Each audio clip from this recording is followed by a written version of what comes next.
ఆదికాండం 49వ అధ్యాయం.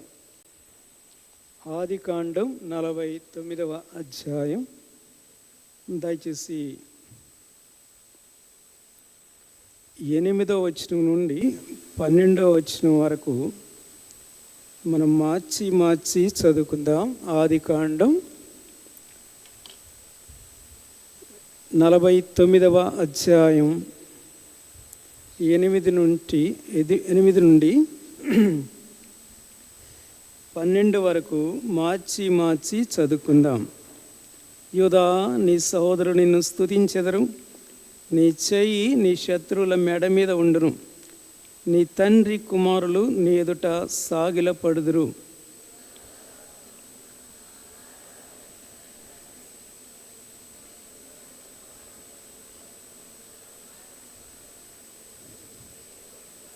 షిలోహు వచ్చు వరకు యూదా యొద్ద నుండి దండము తొలగదు, అతని కాళ్ళ మధ్య నుండి రాజదండము తొలగదు.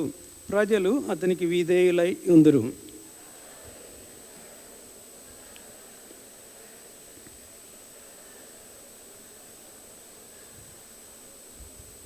అతని కన్నులు ద్రాక్షారసం చేత ఎర్రగాను, అతని పళ్ళు పాల చేత తెల్లగాను ఉండును.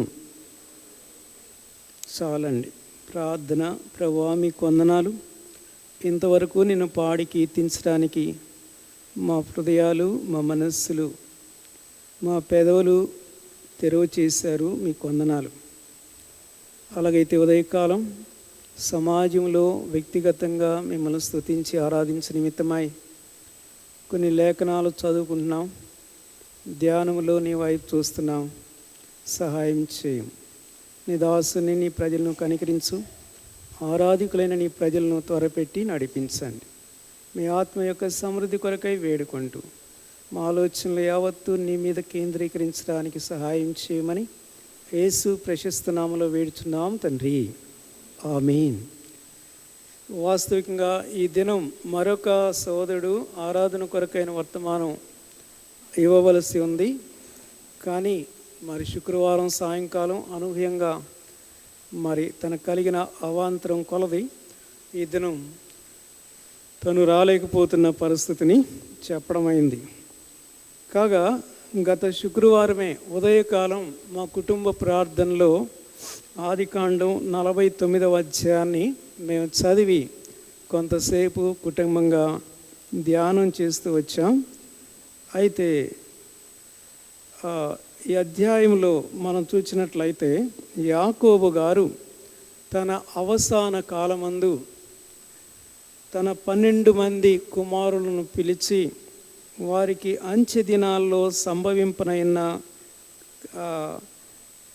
సంగతులేంటో తెలియచేస్తూ ఉంటాడు కదా. మొదటి వచనం చూడండి, ఏమంటాడు యాకోబు.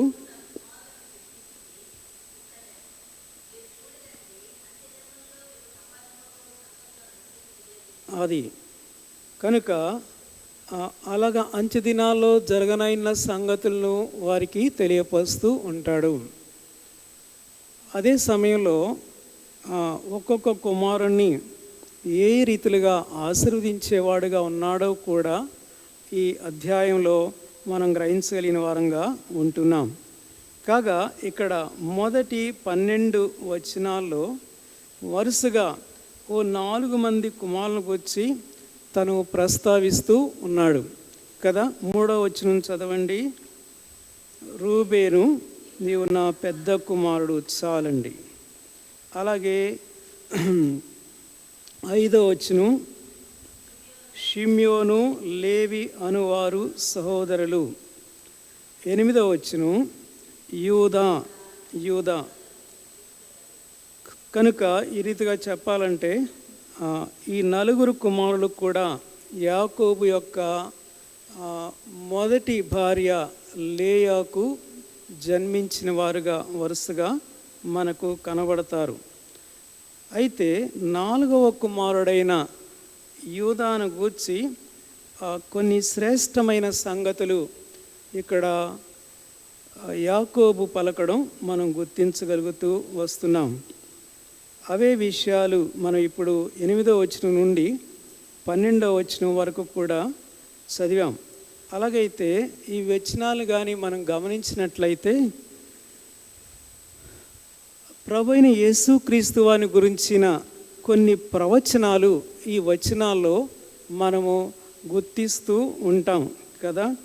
ఉదాహరణకు యూదా కోదమ సింహము 9వ వచనంలో యూదా కోదమ సింహం, ఇది క్రీస్తును గూర్చిన ఒక ప్రవచనమై ఉంటుంది. పాట కూడా మనం పాడతాం కదా, సింహాసనాసీనుడా యూదా గోత్రపు సింహమ అనే పాట పాడుతూ ఉంటాం. అలాగే మరొక పాట కూడా ఉంది, యూదా సింహముగా బలమైన దేవునిగా యేసు ప్రభు రాబోతున్నాడు అనే పాట కూడా మనం పాడుతూ ఉంటాం. అలాగైతే ప్రియులారా, ఇలా క్రీస్తును గురించిన ప్రవచనం ఇక్కడ యాకోబు పలు రీతులుగా పలుకుతున్నవాడుగా మనం చూస్తున్నాం. అలాగే 10వ వచనంలోకి వచ్చేటప్పటికి షిలోహు వచ్చు వరకు, షిలోహు అంటే సమాధానము అని అర్థము.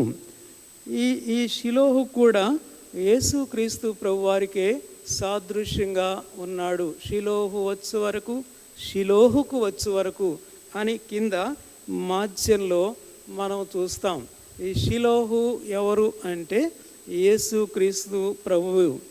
అదే సమయంలో ఇంకొక మాట కూడా ఉంది, ఇక్కడ యూదా యొద్ద నుంచి రాజదండము తొలగిపోదు. 10వ వచనంలోని రాజదండము, యూదాలో రాజదండము ఉంది. కాగా ఈ యూదా గోత్రంలో నుండి దావీదు రాజుగా వస్తాడు. తన పిదప 20 మంది రాజులు ఆ యూదా గోత్రంలో నుంచే కొనసాగుతూ వస్తున్నారు. అదే లైనప్లో ప్రభువైన యేసుక్రీస్తు వారు కూడా మరి ఆ సింహాసనం మీదనే రాజుగా ఆసీనుడు కాబోతున్నాడు అనేది ప్రవచన సారాంశం. సో ఇలా యూదాను గురించి బహుశ్రేష్టమైన పలుకులు యాకోబు గారు పలకడం విశేషం. అలా పలుకుతూ 11వ వచనానికి వచ్చేసరికి ఏమంటాడు అనంటే, చూడండి, ద్రాక్షావల్లికి తన గాడిదను, ఉత్తమ ద్రాక్షావల్లికి తన గాడిద పిల్లను కట్టి. మరోసారి మనం అందరం కలిసి చదువుదామాట, రండి. ద్రాక్షావల్లికి తన గాడిదను, ఉత్తమ ద్రాక్షావల్లికి తన గాడిద పిల్లను కట్టి. అలాగైతే ఈ ద్రాక్షావల్లి కూడా ప్రభువైన యేసుక్రీస్తు వారే కదా. అవును. యోహాను సువార్త 15వ అధ్యాయం 1వ వచనంలో యేసుక్రీస్తు ప్రభువారు తన గురించి తానే స్వయంగా ఏమంటారు, నేను నిజమైన ద్రాక్షవల్లిని. కనుక ఈ రీతిగా యూదాలో యేసుక్రీస్తు ప్రభు యొక్క ప్రత్యక్షతలు పుష్కలంగా మనకు కనబడుతూ ఉన్నాయి. ఈవెన్ పౌలు గారు హెబ్రీలకు పత్రిక వ్రాస్తూ ఒక మాట చదవండి, 7వ అధ్యాయం 14వ వచనం. హెబ్రీ పత్రిక 7వ అధ్యాయం 14వ వచనం. మన ప్రభువు ఎవరికి జన్మించాడంట? యూదా సంతానానికి జన్మించినాడు అనేది మనం చూస్తున్నాం. సరే, మనం తిరిగి ఇప్పుడు ఆదికాండం 49వ అధ్యాయానికి వచ్చినట్లయితే ప్రియులారా, చూడండి, ఈ యూదాలో మనకు స్తుతి అనేది కనబడుతూ ఉంది. యూదాలో స్తుతి కనబడుతుంది. 8వ వచనం చదవండి. యూదా, నీ సహోదరులు నిన్ను స్తుతించెదరు. తర్వాత కిందకు వస్తే 3వ లైను, నీ తండ్రి కుమారులు నీ ఎదుట సాగిలపడుదురు. యూదాలో స్తుతి ఉంది. సాగిలపడుట అంటే ఆరాధన చేయుట అనేది మనము గ్రహించగలుగుతూ వస్తున్నాం. అలాగైతే ప్రియులారా, అసలు చెప్పాలంటే యూదా పుట్టుకలోనే స్తుతి ఉంది కదా. రండి, యూదా పుట్టుకలోనే స్తుతి కనబడుతుంది, స్తుతి ధ్వని. ఇదే ఆదికాండం 29వ అధ్యాయం 35వ వచనంలో. ఆదికాండం 29వ అధ్యాయం 35వ వచనం. ఆమె మరలా గర్భవతి కుమారుని కని ఈసారి యెహోవాను స్తుతించెదను అనుకొని అతనికి ఏం పేరంట? యూదా అను పేరు పెట్టెను. కనుక యూదా అంటేనే అర్థము చెప్పండి, స్తుతి. స్తుతి. ప్రియులారా, రూబేనులో స్తుతి లేదు. రూబేను బట్టి అటు తండ్రి యాకోబైనా ఇటు లేయా అయినా దేవుణ్ణి స్తుతించేవారు కాదు. పోని సిమియోను, లేవి అనే వారిని బట్టి సైతము ఆ తల్లిదండ్రులు దేవుని స్తుతించలేకపోతున్న వారుగా ఉంటూ ఉన్నారు. అనగా ఈ రూబేను, షిమ్యోను, లేవి అనే వారిలో స్తుతి లేదు, బట్ యూదాలో స్తుతి ఉంది. అలాగైతే ప్రియులారా, ఎందుకు యాకోబు రూబేనులో దేవుని స్తుతించలేకపోతూ ఉన్నాడు అంటే, అలాగే ఎందుకు షిమ్యోను, లేవిని బట్టి యాకోబు దేవుని స్తుతించలేకపోతున్నాడు అని అంటే, మరోసారి 49వ అధ్యాయం 3-4 వచనాలు చదవండి.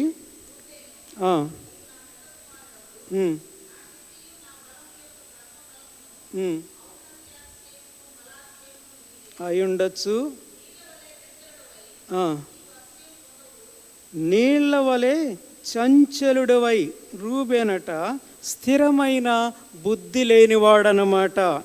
ద్వంద్వ మనస్సు రూబేనిది. కాస్త లోకము, కాస్త దేవుడు, కాస్త పాపము, కాస్త ప్రార్థన, చంచలత్వం అని చెప్పవచ్చు. అంతేకాదు, చదవండి తర్వాత మాట, ఎక్కితివి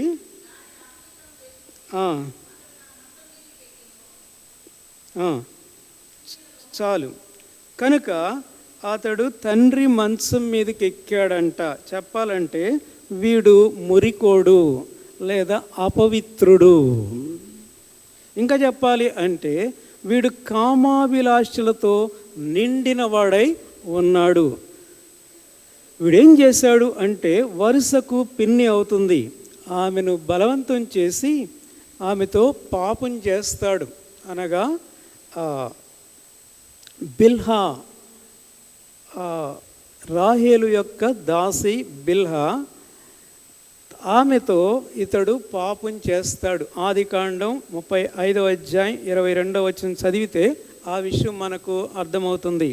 కనుక రూబేను చెప్పాలంటే శరీర సంబంధమైన వ్యక్తులకు ముంగుర్తుగా ఉన్నాడు. అవును, శరీర సంబంధమైన వ్యక్తులలో దేవునిని స్తుతించి ఆరాధించే అనుభవాలు ఉండవు. ఎందుకంటే శరీరం ఎప్పుడు కూడా ఆత్మకు విరోధకరంగానే ఒక వ్యక్తిని పక్కకు లాక్కుంటూ వెళుతుంది. కనుక రూబేను శరీరానుసారులైన వ్యక్తులకు గుర్తుగా ఉంటున్నాడు. అయితే ఇప్పుడు 5వ వచనం చదవండి, 49వ అధ్యాయం. షిమ్యోను, లేవి అని వారు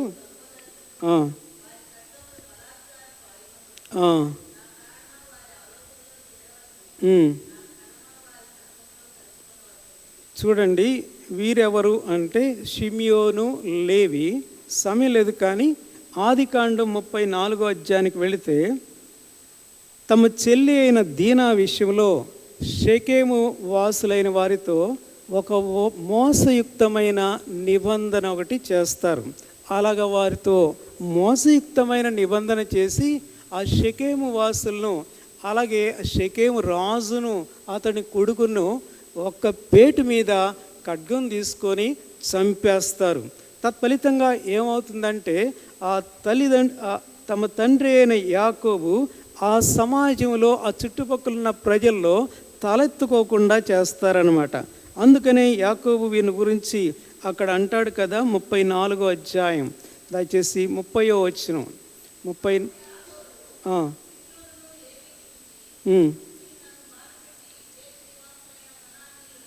మీరు నన్ను బాధ పెట్టారు, అసహ్యునిగా చేశారు, చుట్టూ ఉన్న సమాజంలో నన్ను అసహ్యునిగా చేశారు.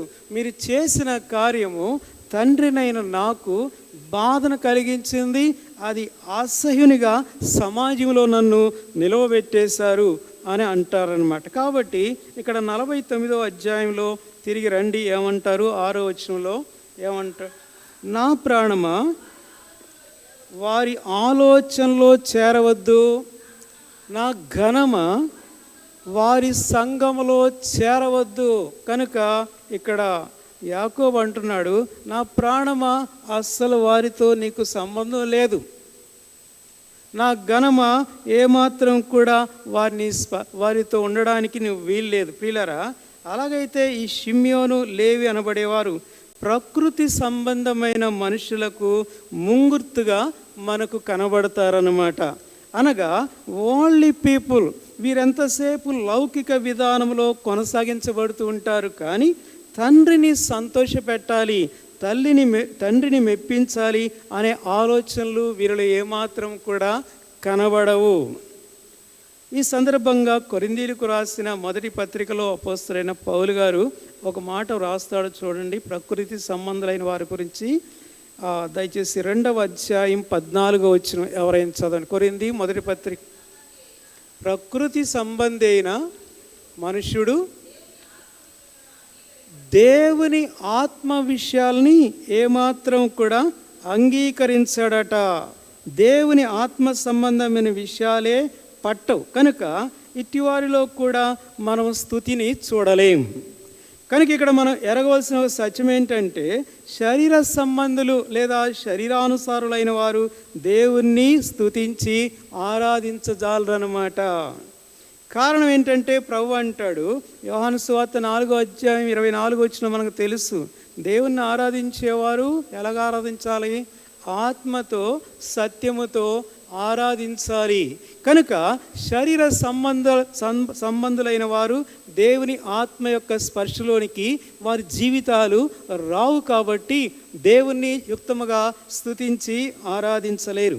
అలాగే ప్రకృతి సంబంధులైన వారు బుర్రలో ఎంతసేపు కూడా ఈ లోక సంబంధమైన వాటి చుట్టే తిరుగుతుంటాయి. కనుక అట్టివారిలో కూడా ఆత్మతో ఆరాధించి స్తుతించే అనుభవాలు ఉండవు. అయితే ప్రియులారా, ఇక్కడ యూద ఆత్మ సంబంధమైన వారికి ముంగుర్తుగా మనకు కనబడతాడు. కారణం ఏంటంటే, యూదాలో ఏముంది చెప్పండి?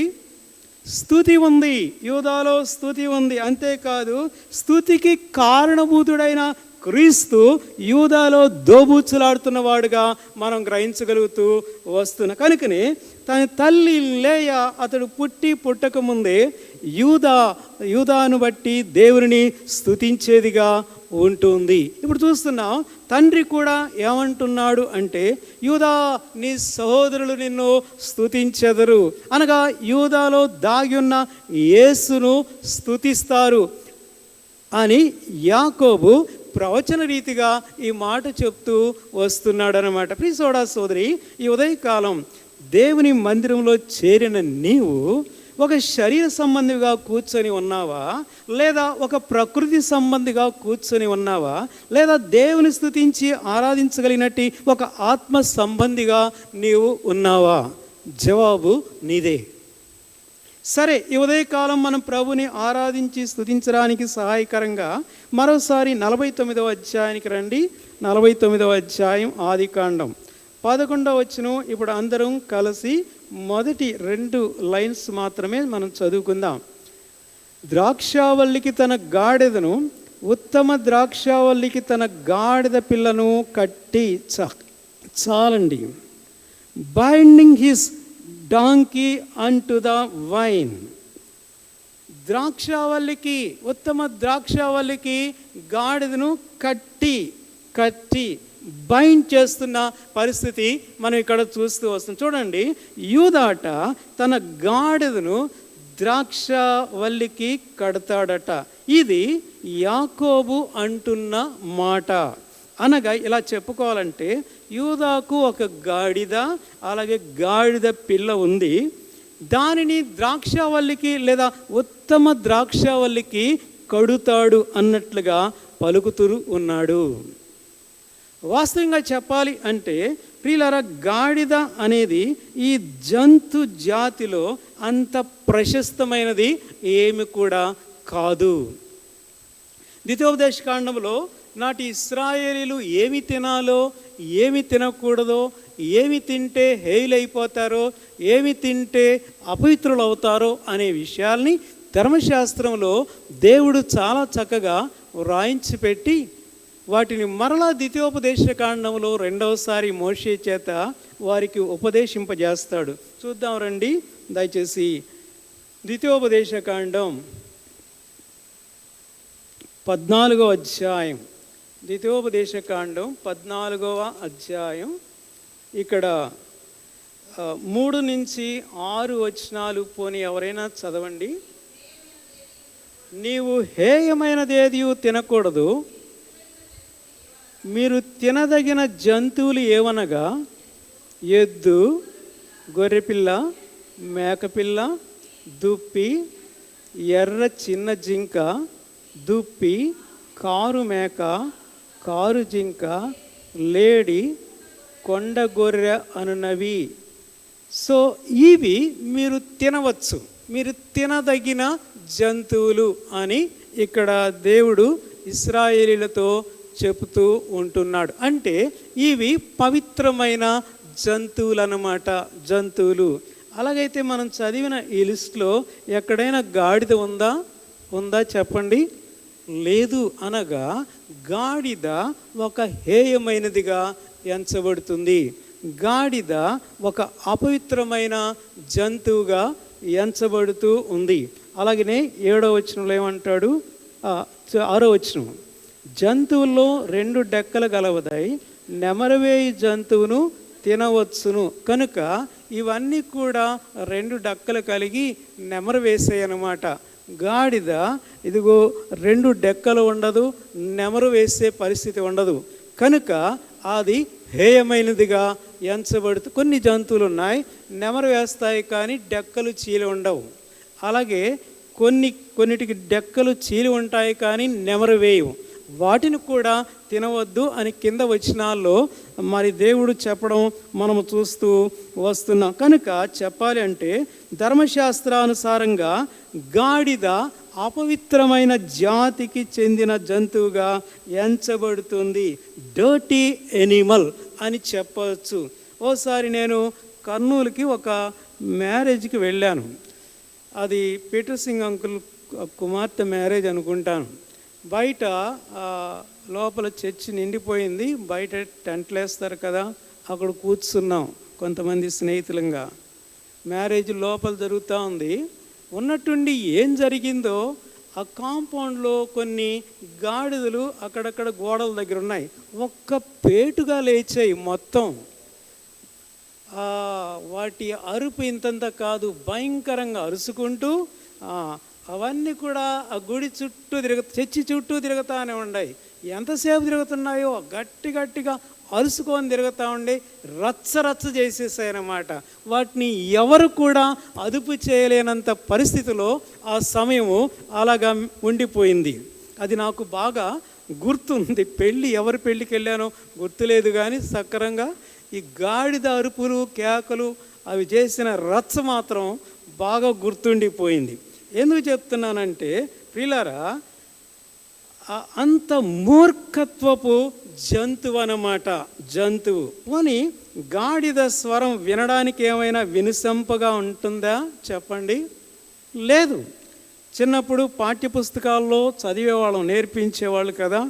ఆ కుక్క బౌబౌమంటుంది, పిల్లి మియాం అంటుంది, తర్వాత ఆవు అంబ అంటుంది, గుర్రము సకిలిస్తుంది, కానీ గాడిద ఓండ్ర పెట్టున.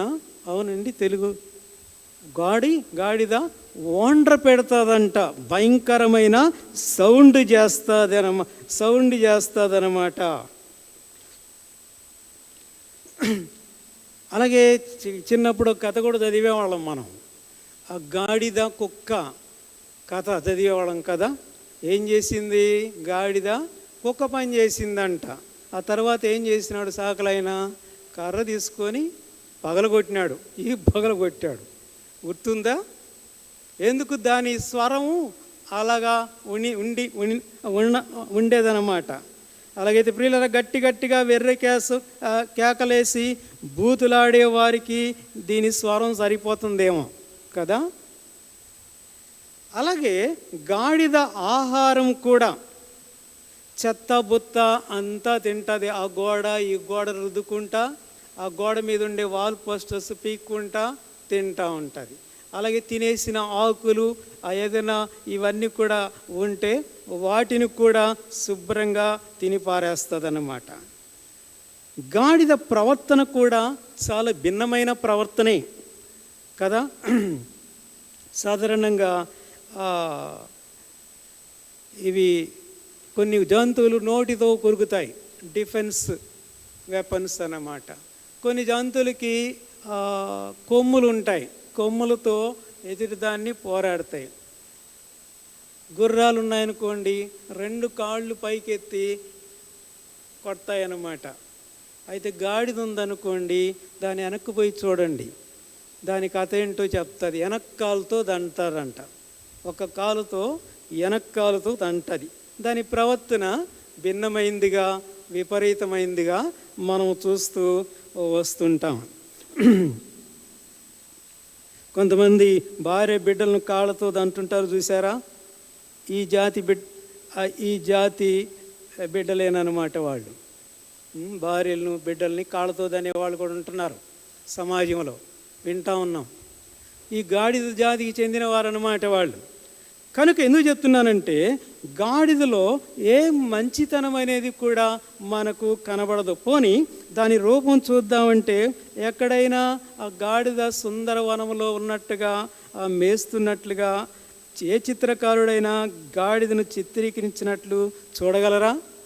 నేనైతే ఎక్కడ చూడలా ఇంతవరకు. ఒక సుందరమైన లాన్లో గాడిదను పెట్టి చక్కగా కనబడేలాగా ఎక్కడ చూడలేం. ఒకవేళ ఆ గార్డెన్లో ఏదైనా ఉంటే, ఆ గార్డెన్లో చక్కటి జింకల్ని లేదా కొన్ని కుక్కల్ని, పిల్లుల్ని, ఇలాంటి వాటిని పెట్టి చూపిస్తారు. కానీ గాడిదలను చిత్రకారులు ఎక్కడ కూడా చిత్రీకరించి చూపించరు. పైగా గాడిదను దేని నిమిత్తమై వినియోగిస్తారు చెప్పండి? నిరుపేదలైన దేశ సంచాలులు వారి బరువులను వాటి మీద మోపి తోలుకొని వెళుతూ ఉంటారు. ఇక్కడ కొన్ని రోజులు ఉంటారు, ఆ తర్వాత మరొక బెటర్గుంటలో కొన్ని రోజులు ఉంటారు, తర్వాత అక్కడ అల్లు రోడ్లో కాసేపు ఉంటారు. ఇలాంటి వారు గాడిదల్ని తమ బరువులు మోయడానికి వినియోగిస్తూ ఉంటారు కదా. నేను ఒకసారి చూశాను, ఆ గాడిద దాని మీద నొలక మంచం ఎల్లకితలు పెట్టారు, దానిపైన దబర్లు గిబర్లు అన్నీ ఆ నొలక మంచం మీద పెట్టారు, దాని కాలుకి ఒక కోడి పెట్టను కట్టేశారు, ఇంకేమో తగిలిచ్చారు, తోలుకొని పోతా ఉన్నారు. సో ఇలాగా గాడిద బరువులు మోసే ఆ పరిస్థితికి వినియోగిస్తారు. అలాగే గాడిద మోత అనే ఒక నానుడు కూడా వచ్చేసింది కదా. సాధారణంగా చాకల వాళ్ళ దగ్గర ఉండేవి ఈ మురికి బట్టలన్నీ వాటి మీద వేసి చెరువుకు తీసుకుని వెళ్ళి బట్టలు ఉతుక్కొని తెచ్చేవారుగా ఉంటున్నారు. కనుక ఈ రీతిగా గాడిద అనేది భారభరితమైన జీవిత స్థితిని, కడు దీన స్థితికి ప్రతీకగా ఉంటుంది. అనగా గాడిదలో హర్షించదగిన స్థితిగతులు ఏవి కూడా ఉండవన్నమాట. కాగా చెప్పాలంటే, ఒకవేళ పంది తర్వాత ఇంకేదైనా మురికి జంతువు ఉంది అంటే అది గాడిదే. వదిలేస్తే ఆ గోడకి ఈ గోడకి ఆ మూల ఈ మూల తిరుక్కుంటా ఊరంతా తిరుక్కుంటా వస్తుంది. ఇంకొక విషయం చెప్పమంటారా? సాధారణంగా ఉపాధ్యాయులు అలాగే తల్లిదండ్రులు మూర్ఖులైన పిల్లకాయల్ని తిట్టడానికి పనికొస్తుంది. ఒరి గాడిద, అడ్డగాడిద అని తిడతా ఉంటారు టీచర్లు. మీరు తిడతారో లేదో తెలియదు, తిట్టండి రేపటి నుంచి. సో వీటికి పనికొస్తుంది అన్నమాట గాడిద. ప్రియులారా, ఎందుకు గాడిదను గురించి ఇంత వివరణ ఇవ్వడం అవుతుంది అంటే, ఎటు చూచినా కూడా గాడిదలో ప్రశంసనీయమైన స్థితి ఏది కూడా మనకు కనబడదు. అలాగైతే ప్రియులారా, ఈ ఉదయకాలం ఇక్కడ దేవుని స్తుతించడానికి చేరి వచ్చిన మనలో వెనుతిరిగి చూచుకుంటే ఏవో కొన్ని గాడిద లక్షణాలు కలిగిన వారంగా ఉన్నాం అని ఒప్పుకొనవలసిన వారమై ఉంటున్నాం.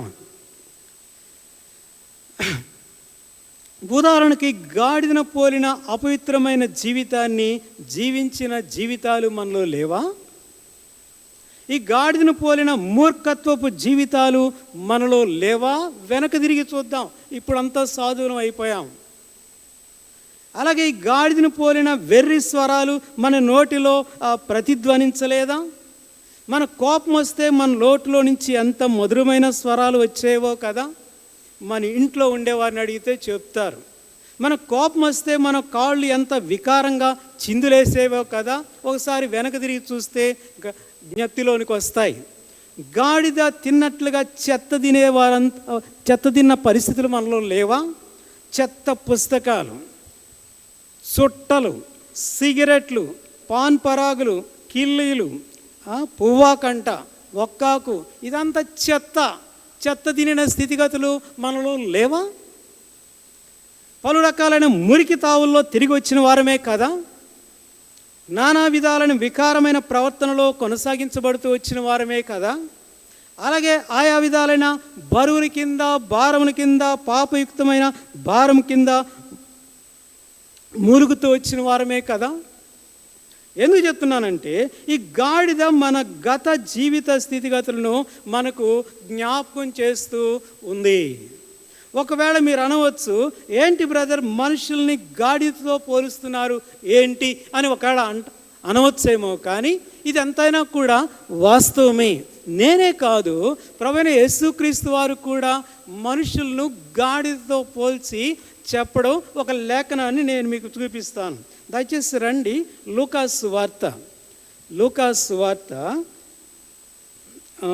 14వ అధ్యాయం. లూకాసు వార్త 14వ అధ్యాయానికి కానీ వెళ్ళినట్లయితే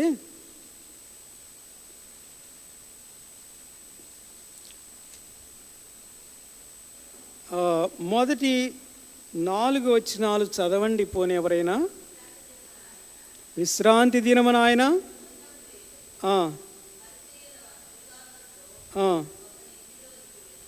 ఈయనట పరిసయ్యుల యొక్క అధికారట. పరిసయ్యుల యొక్క అధికారి ఆయన ఇంటికి వెళ్ళాడంట భోజనం చేయడానికి.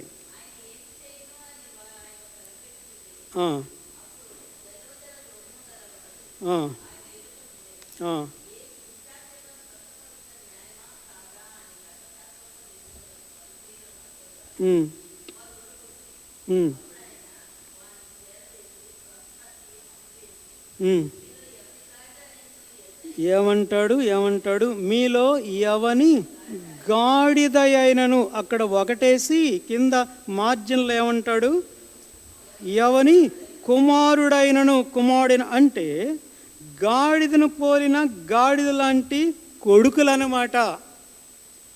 ఆ పరిసయ్యుల కొడుకులు ఎలాంటి కొడుకులు అని అంటే గాడిదను పోల్చి ఆయన సంబోధిస్తున్న వానిగా మనం చూస్తూ వస్తున్నాం. అంటే ఇక్కడ మనిషినే ప్రభువు గాడిద సమపోలికగా చెప్తున్నాడు కదా.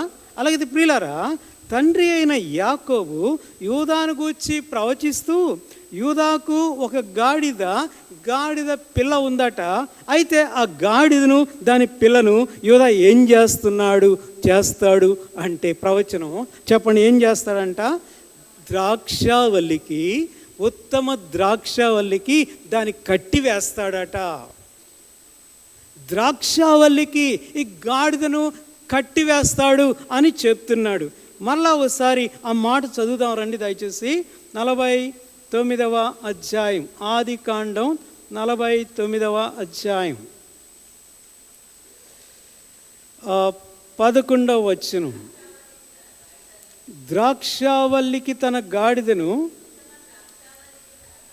ఉత్తమ ద్రాక్షావల్లికి తన గాడిద పిల్లను చాలండి కట్టి. ఇంగ్లీష్లో binding his donkey unto the wine. Binding అంటే ఆ గాడిద పిల్లను ఆ ద్రాక్షావళి లేదా ఆ ఉత్తమ ద్రాక్షావళితోనే ఉండేలా చేసేస్తాడనమాట. ఇంకా అది కదలే పరిస్థితులే, ఇక దాన్ని తెంపుకొని వెళ్ళే పరిస్థితులే, అక్కడి నుంచి జారుకొని వెళ్ళే పరిస్థితులే, దానికి కట్టి వేస్తాడట. ఇక అక్కడి నుంచి అటు ఇటు కదలకుండేలా చేస్తాడట.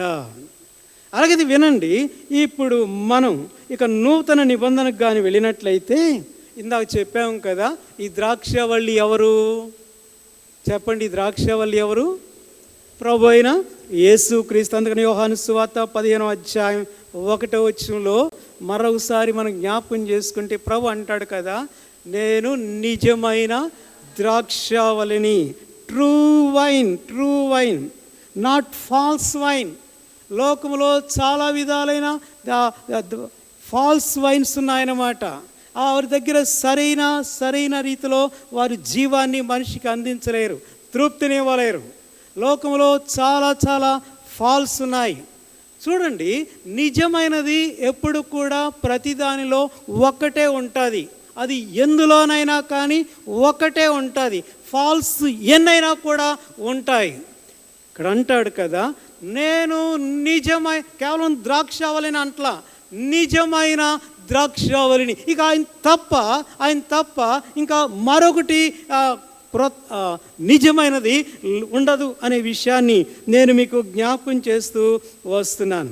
అలాగైతే ప్రియులారా, బైబిల్ గ్రంథంలో ద్రాక్షావళి లేదా ద్రాక్ష చెట్టు లేదా దానికి సంబంధించిన ద్రాక్షారసము అనేది పలు విధాలైన శ్రేష్టమైన సంగతులను మనకు వెల్లడి చేస్తూ ఉంటుంది. మనం వివరించుకోవడానికి సమయం లేదు, కానీ నేను జస్ట్ అలాగా మీకు జ్ఞాపకం చేస్తూ వెళ్తాను. దయచేసి గమనించండి. ప్రథమంగా పరమగీతములు మొదటి గీతం రండి, 2వ వచనం. నోటి ముద్దలతో అతడు నన్ను ముద్దు పెట్టుకును గాక, ఏమంటాడు? నీ ప్రేమ ద్రాక్షారసము కంటే మధురమైనది. ఇక్కడ సంగమునకు పోలికగా ఎంచబడుతున్న ప్రియురాలు క్రీస్తునకు పోలికగా ఎంచబడుతున్న తన ప్రియుని యొక్క ప్రేమను దేనితో పోలుస్తుందండి? ద్రాక్షారసముతో పోలుస్తుంది. కనుక ద్రాక్షావల్లి అనేది ప్రభు మన ఎడల చూపిన ప్రేమకు చిహ్నంగా ఉంది. నిజమైన ద్రాక్షావళి అయిన యేసుక్రీస్తు ప్రభులో ఒక విశ్వాసి తాను స్వీకరించిన ప్రేమను ఈ ద్రాక్షావళి మనకు జ్ఞాపకం చేస్తూ ఉందన్నమాట. రెండవదిగా చూద్దాం దయచేసి. ప్రభు తాను అప్పగింపబడనయున్న రాత్రి ఏం చేశాడంటే తన శిష్యులైన వారితో కలిసి భోజనం చేస్తున్నాడట. ఆ సమయంలో ఆయన ఒక రొట్టెను చేతబట్టుకొని దాన్ని విరిచి, దీన్ని తీసుకోండి, ఇది నా శరీరము అని చెప్తాడు. ఆ తరువాత ఒక గిన్నె తీసుకొని దీనిలోనిది మీరంతా త్రాగండి అని అంటాడు. ఆ గిన్నెలో ఏముంటుంది చెప్పండి? ద్రాక్షారసం ఉంటుంది. దాని గురించి ఏమంటాడంటే రండి, మత్తయి సువార్త 26వ అధ్యాయం. మత్తయి సువార్త 26వ అధ్యాయం దయచేసి 28వ వచనం. ఇది నా రక్తము అనగా పాప క్షమాపణ నిమిత్తము అనేకుల కొరకు చిందించబడుతున్న నా నిబంధన రక్తం. మన మధ్యలో ఉన్న ప్రభు యొక్క బల్ల మనకు అదే విషయాన్ని సూచిస్తుంది. అక్కడ 2 పాత్రలు ఉంటాయి. ఒక పాత్రలో ప్రభు యొక్క నలుగుగొట్టబడిన శరీరానికి సాదృశ్యంగా ఉన్న రొట్టెను మనం చూస్తాం. ఆ మధ్యలో ఉన్న జగ్గులో ఆ నలుగుగొట్టబడిన శరీరంలో నుంచి చిందించిన ఆయన నిబంధన రక్తానికి సాదృశ్యంగా ఉన్న ద్రాక్షారసాన్ని మనము అక్కడ చూస్తున్నాం. అలాగైతే ప్రియులారా, ద్రాక్షారసము అనేది లేదా మన మధ్య ఆ బల్ల మీద ఉన్న ద్రాక్షారసం అనేది మనల్ని ప్రేమించి ఆ సిలువలో నలిగిపోయి మన విమోచన కొరకై లేదా పాప క్షమాపణ కొరకై చిందించిన రక్తానికి సాదృశ్యంగా ఉంది. ఇది రెండవ సంగతి. మొదటిది ద్రాక్షారసము అనేది దేవుని యొక్క ఔన్నత్యమైన ప్రియుని యొక్క ప్రేమకు సాదృశ్యంగా ఉంది. రెండవది ద్రాక్షారసము అనేది ప్రభు మన కొరకై మన పాప క్షమాపణ కొరకై చిందించిన రక్తానికి సాదృశ్యంగా ఉంటుంది. అంతేకాదు మూడవదిగా చూద్దాం, 104వ కీర్తన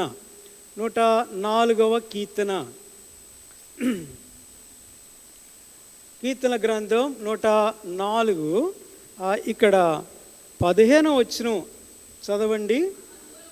అందుమూలమున భూమిలో నుండి ఆహారమును నరుల హృదయమును సంతోషపెట్టు ద్రాక్షారసము. అలాగైతే ప్రియులారా, ద్రాక్షారసము అనేది సంతోషానికి చిహ్నంగా ఉంది కదా. అపొస్తలుడైన పౌలు గారు పాపక్షమాపణ లేదా రక్షించబడిన ఒక వ్యక్తి పొందే ఆనందాన్ని గురించి వ్రాస్తూ పేతురు మొదటి పత్రిక మొదటి అధ్యాయం 9వ వచనంలో ఏమంటాడు?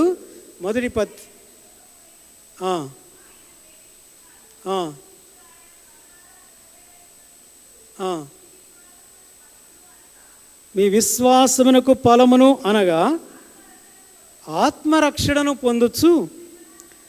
ఆ మాట గమనించండి. చెప్పన శక్యమును మహిమాయుక్తమైన సంతోషమట. చెప్పన శక్యమును మహిమాయుక్తమైన సంతోషము. ఇది నోటితో చెప్పడానికి శక్యం కాదన్నమాట. ఏది అంటే పాపక్షమాపణ పొంది రక్షించబడిన వ్యక్తి తన అంతరంగంలో ఉండే సంతోషాన్ని నోటితో వివరించడానికి చెప్పన అశక్యమైందిగా ఉంటుంది అని అంటాడు. ఓసారి ఓ సోదరుడు అన్నాడు, మూగవానికి తేనె తాగించండి, తాగించిన తర్వాత దాని రుచి ఎలా ఉందో చెప్పు అని అతన్ని అడగండి. అతడు చెప్తాడా? ఒకవేళ తన ఫీలింగ్స్ ద్వారా చెప్పొచ్చు. కళ్ళు ఇట్ట పెట్టి అని ముఖమంతా ఇట్ట పెట్టి భలే ఉంది అనే దానికి నిదర్శనంగా చెప్పవచ్చు, కానీ నోటితో దాన్ని వివరించి చెప్పలేడు. ఎందుకంటే అతడు మూగవాడు. అదే అంటాడు ఇక్కడ. రక్షించబడిన వ్యక్తి నీ హృదయాంతరంగాల్లో ఉండే సంతోషము ఎలాంటిది? పాప క్షమాపణ పొందిన వ్యక్తి నీ అంతరంగంలో ఉండే సంతోషము ఎలా ఉంటుంది చెప్పమంటే అది చెప్పశక్యము కానిది అని అంటాడనమాట. సో ద్రాక్షారసము సంతోషానికి చిహ్నంగా ఉంటుంది. 4వదిగా చూద్దాం దయచేసి. జకర్యా గ్రంథం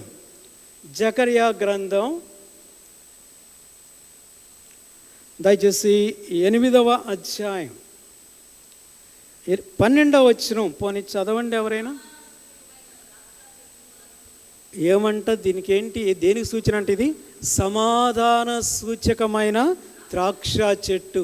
ద్రాక్ష చెట్టు అనేది సమాధానానికి సూచనగా ఉంటుంది. వివిధ రకాలైన పాప భారములో కొనసాగించబడే వారికి, మోసేవారికి సమాధానం ఎక్కడ? పిల్లలు ఇప్పుడు వినండి. యూదాట తన గాడిదను దేనికి కట్టేస్తాడట? ద్రాక్షావళికి, ఉత్తమ ద్రాక్షావళికి. ఎప్పుడైతే ఆ గాడిద ద్రాక్షావళికి కట్టబడుతుందో అది ద్రాక్షావళి నుండి ఈ శ్రేష్టమైన అనుభూతులన్నిటినీ ఆస్వాదించేదిగా ఉంటుంది కదా. అది ప్రవచనం. అలాగే ప్రియులారా, ద్రాక్షావళికి కట్టబడిన గాడిద ద్రాక్షావళి నుండి పొందే అనుభూతులన్నీ ఇప్పుడు నీవి నావి కావా? ఎస్. ఒకవేళ నేను ఇలాగ చెప్పాలంటే, లేదా నేను దేవుని ఎందుకు స్తుతిస్తాను అంటే, ఆ గాడిద లాంటి మురికివాడననే నేను ఈ ఉత్తమ ద్రాక్షావళైన ప్రభు యొక్క ప్రేమకు పాత్రుడిగా చేయబడ్డాను కదా. ఆయన తన ప్రాణాన్ని అర్పించినంతగా నన్ను ప్రేమించాడు కదా. ఆ శిలువ ప్రేమకు నేను ఇప్పుడు బందీగా చేయబడిన వాడినై ఉంటున్నాను. ఇక ఈ ప్రేమ అనే తాడును తెంచుకొని వెలుపలికి వెళ్ళలేను. అపొస్తలుడైన పౌలు అదే అంటాడు. ఈ ప్రేమ నుంచి మమ్మును లేదా నన్ను ఎడబాపు వాడెవరు? ఆ ప్రేమ అట్లాగా బంధించి వేసిందన్నమాట. ఎస్, తన గాడిదను ద్రాక్షావళికి, ఉత్తమ ద్రాక్షావళికి గాడిద పిల్లను కట్టివేస్తాడు. ఇక అక్కడ అది ఆ ప్రేమలో బందీ అయిపోయి ఉంటుంది అనమాట. ఒకవేళ వెలుపలికి రావాలంటే రాలేదు. కారణం ఏంటంటే ఆ ప్రేమకు అది సంపూర్ణంగా ఖైదీ అయిపోయిందిగా ఉంటుంది, కట్టివేయబడిందిగా ఉంటుంది. సో నేను ఎందుకు స్తుతిస్తాను అంటే, అవును, ఆ ప్రేమకు, క్రీస్తు యొక్క కలువరి ప్రేమకు నా జీవితము కట్టివేయబడిందిగా, బందీ అయిపోయిందిగా ఉంటుంది. ఈ ప్రేమ నుంచి ఏది కూడా నా జీవితాన్ని ఎడబాపనేరదిక. That's all. అలాగైతే ఇంకా నేను ఎందుకు ప్రభువుని స్తుతిస్తానంటే, గొప్ప పరలోక సంబంధమైన రక్షణానందాన్ని ఆ ద్రాక్షవళిన క్రీస్తులో పొందాను కదా. ఇది ఎలాగా వచ్చింది అంటే, అదిగో క్రీస్తు ప్రభు శిలువలో చిందించిన అమూల్యమైన రక్తం, ఆ బల్ల మీద ఉన్న క్రీస్తు శిలువలో చిందించిన రక్తానికి సాదృశ్యంగా ఆ రసం, ఆ రక్తం ద్వారా నా పాప జీవితం నుంచి నేను విడుదల పొందాను. నాకు పాప క్షమాపణ కలిగింది.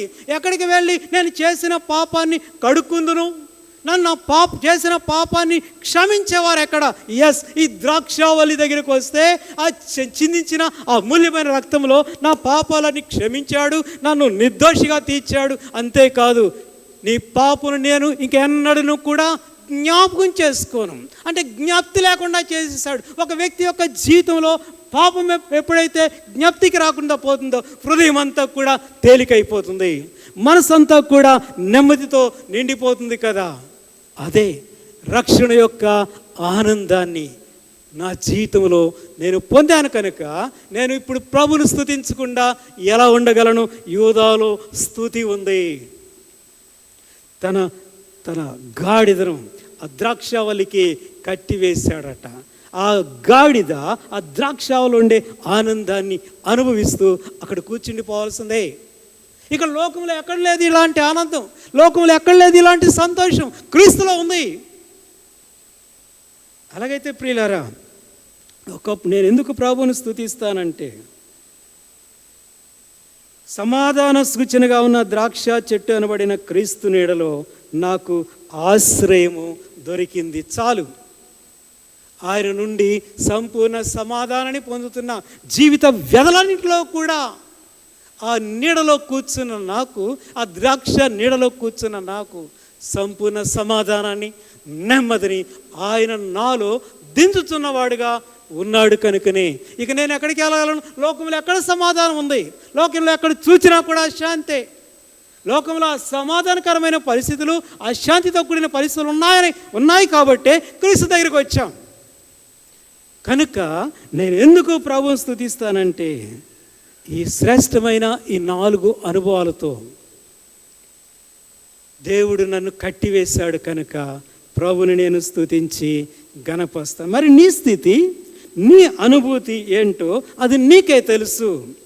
కాగా నీవు నిజంగా దేవుని ఆత్మను కలిగిన వాడవు దానవైతే ప్రభుని స్తుతించి ఆరాధించజాలవా? చూడండి, రూబేను వంటి శరీర సంబంధులు దేవుణ్ణి స్తుతించలేరు. రూబేనులో స్తుతి లేదు. అలాగే షిమ్యోను, లేవి వంటి ప్రకృతి సంబంధులు దేవుని స్తుతించలేరు. ఎందుకంటే ఆత్మ సంబంధమైన సంగతులు వారికి ఏమాత్రం కూడా పట్టవు.